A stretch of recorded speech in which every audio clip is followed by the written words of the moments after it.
So here's my 2011 LX 570.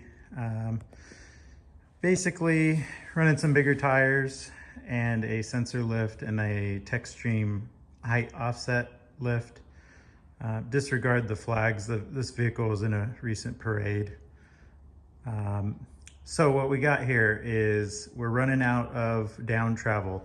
The front suspension does have Westcott Designs preload kit, so you can see that on the bottom of the strut there. I believe this one's 10 or 15 millimeters, so it should give me a little bit more down travel than stock. The rear is actually topping out quite a bit off-road, so today what we're gonna do is try out this kit from E&E Off-Road. Basically what that's gonna do is raise our rear shock position and give us a little bit more down travel.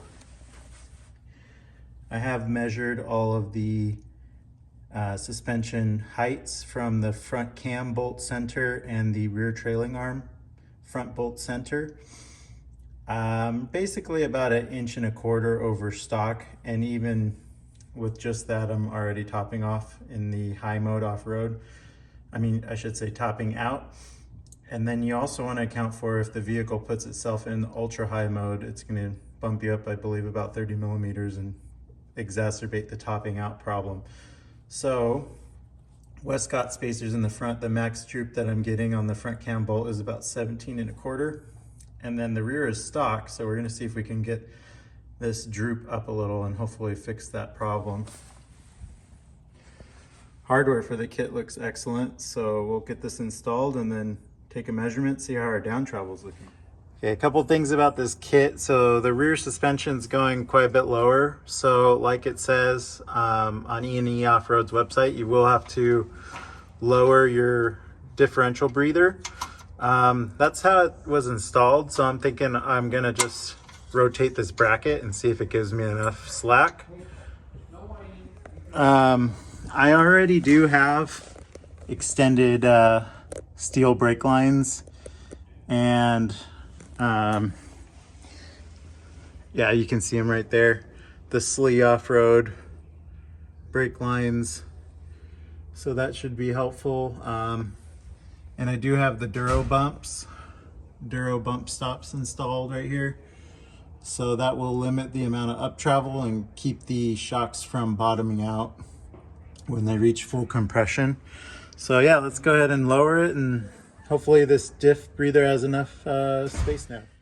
So here's what we ended up getting out of those E&E Off-Road rear shock risers.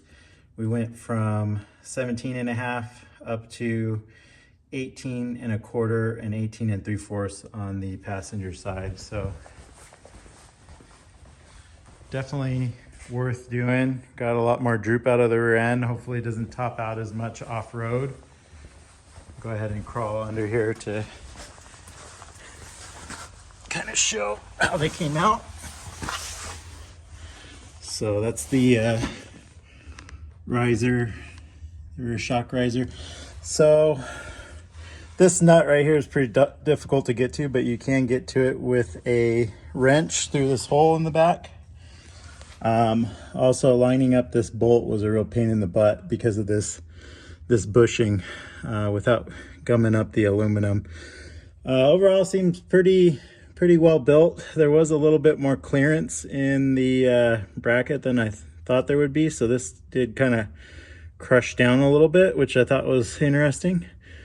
Yeah, and rotating this bracket for the diff breather definitely gave it plenty of slack. That's full droop right now and no problems. You can also kind of see the Westcott spacers up in there in the rear, so that takes a little load off the AHC when you raise it.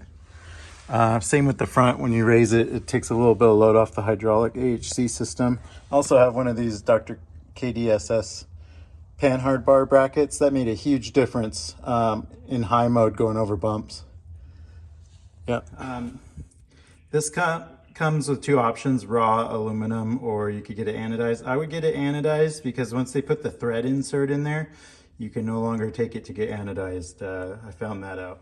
One more item that you want to make sure you address is obviously torquing these to spec. They did list 73 foot-pounds and Loctite, so we went ahead and did that on the whole car.